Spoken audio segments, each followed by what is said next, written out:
Bonjour, dans cette vidéo, nous allons présenter, moi, Benamara Soufiane et mon binôme, Deraja Mohamed, l'application conçue dans le cadre de notre projet de fin d'études, intitulé Classification et interprétation de scènes basées sur les objets. Tel que le titre l'indique, il s'agit d'un utilitaire offrant deux fonctionnalités principales. Classification des scènes qui a pour but de prédire la catégorie la plus probable à laquelle une scène appartient, et l'interprétation des scènes, qui permet de générer une description textuelle d'une scène donnée. Ces deux fonctionnalités se basent principalement sur les objets contenus dans la scène. Dans le côté technique, l'application est sous forme d'un site web que nous exécutons en local dans cette démo. Les outils de développement sont divisés en deux catégories, selon la partie de l'application, front-end et le back-end. Pour le front-end, nous avons utilisé le trio standard, HTML, CSS et JavaScript. Et pour le back-end, et donc le côté serveur, nous avons utilisé Django, qui est un framework permettant d'exécuter le code Python dans le back-end. Nous détaillons le fonctionnement de l'application au fur et à mesure de la présentation des différentes étapes par lesquelles passe notre application, pour la classification et l'interprétation, en commençant par les données en entrée input et finissant par la sortie output. Et donc, nous passons dès maintenant aux choses concrètes. Nous commençons par le démarrage du serveur Django, en se situant dans le dossier adéquat et en tapant Python manage.py run server. Et on clique sur Entrée. Ainsi, le serveur va démarrer en chargeant toutes les données nécessaires pour l'exécution de l'application. Le chargement prend un peu de temps. La progression est constituée de cette étape et elle est affichée sur la fenêtre. La manipulation des images, le détecteur d'objets, la classification standard, la classification en catégories additionnelles, l'identificateur des relations, le définisseur des relations et la procédure de génération des descriptions des scènes. Une fois le serveur démarré, nous accédons à la page principale, fichier HTML, qui est en anglais. Ainsi, l'utilisateur est invité à spécifier les données en entrée. Nous commençons par l'importation de l'image, qui sera injectée par la suite dans le détecteur d'objets qui se chargera d'extraire la liste des objets. L'importation de l'image peut se faire via le clic sur le rectangle encadré en rouge ou bien un simple glisser-déposer. On clique sur le rectangle encadré en rouge et la fenêtre Ouvrir va s'afficher. Nous sélectionnons la première image intitulée 15, entre parenthèses c'est l'identificateur de l'image dans Coco Dataset. Une fois sélectionné, nous cliquons sur Ouvrir. Ainsi, l'image va s'afficher. Ensuite, la tâche à effectuer par l'application doit être choisie, soit la classification ou bien l'interprétation. Nous commençons par la classification. La classification comporte deux paramètres à spécifier. Le dataset utilisé, soit MIT Indoor ou SAN 2012, cela permettra de cibler le modèle préentraîné utilisé, et aussi le deuxième paramètre, l'enrichissement. Est-ce qu'on l'applique ou pas? Et donc, nous choisissons MIT Indoor comme dataset et on décide de ne pas appliquer l'enrichissement. La sélection des deux paramètres permet d'activer le bouton de démarrage de la classification. Et ainsi, nous en cliquons dessus. L'image, la tâche et ses paramètres choisis sont envoyés au serveur pour le traitement. Notons que la première exécution de la classification prend un certain temps. Ainsi, un communiqué est affiché. Une fois la classification terminée, l'image avec ses objets détectés, la liste des catégories prédites et leur probabilité est renvoyée au JavaScript en format JSON. Dans un premier lieu, l'output obtenu présente le résultat du détecteur d'objets. Il s'agit de l'image avec ses objets, où chaque objet se voit associer une probabilité.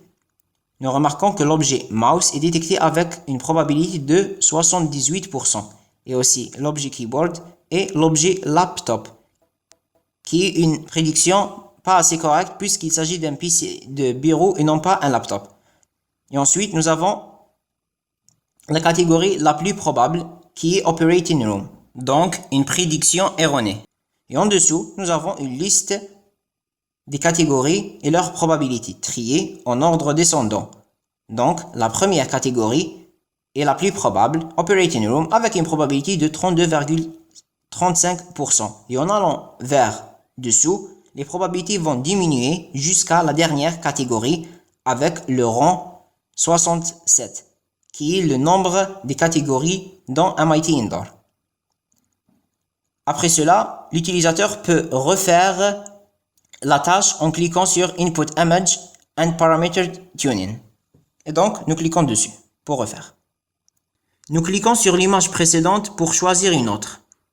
Toujours avec la classification, nous choisissons cette fois-ci le dataset SAN 2012. Pour l'enrichissement, il n'est pas disponible pour ce dataset car il est assez volumineux.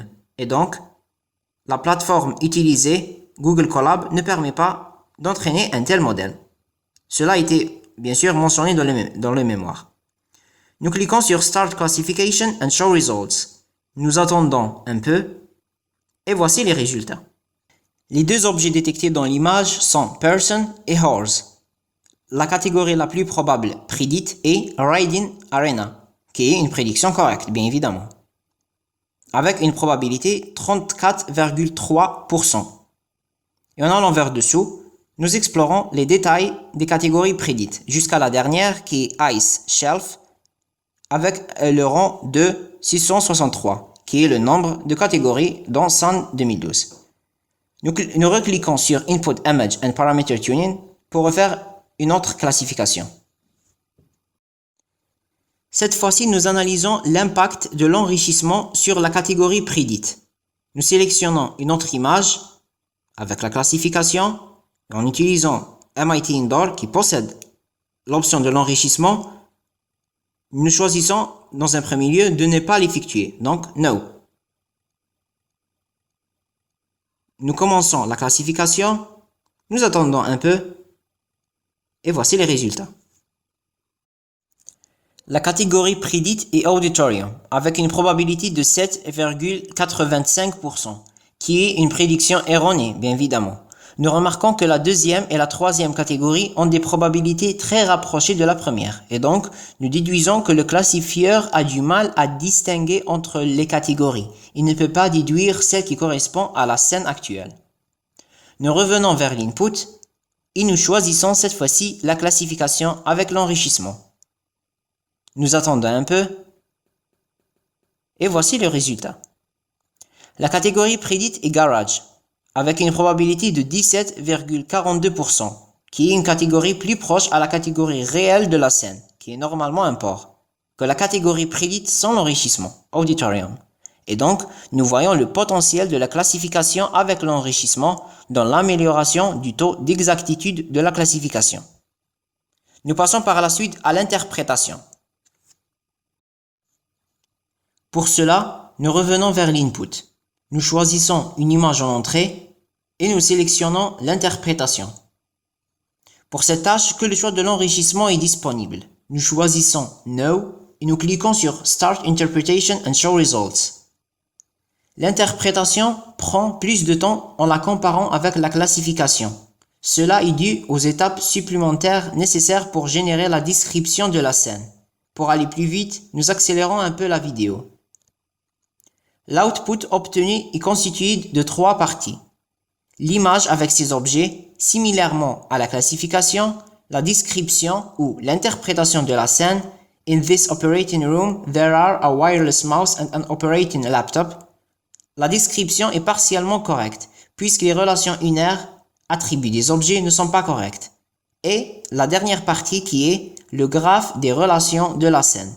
Nous avons deux objets non liés entre eux, et donc pas de relation binaire, chacun avec son attribut, wireless pour mouse et operating pour laptop. Nous revenons en arrière pour effectuer une autre interprétation. Nous choisissons l'image et sans rien changer, nous commençons le processus de l'interprétation.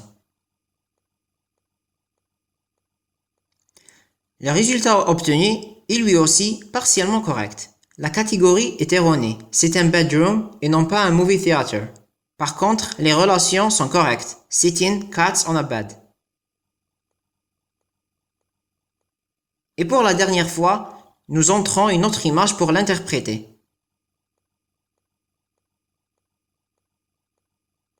Nous attendons un peu et voici le résultat. La description générée est bien sûr incorrecte. Cela est dû à la répétition du même objet, sweet case, plusieurs fois dans la scène. Le graphe des relations est lui aussi vide de sens. Voilà, la présentation des deux fonctionnalités de l'application est terminée. Merci pour votre attention. Fait par Benamara Soufiane, moi, et Deraja Mohamed, mon binôme. Merci.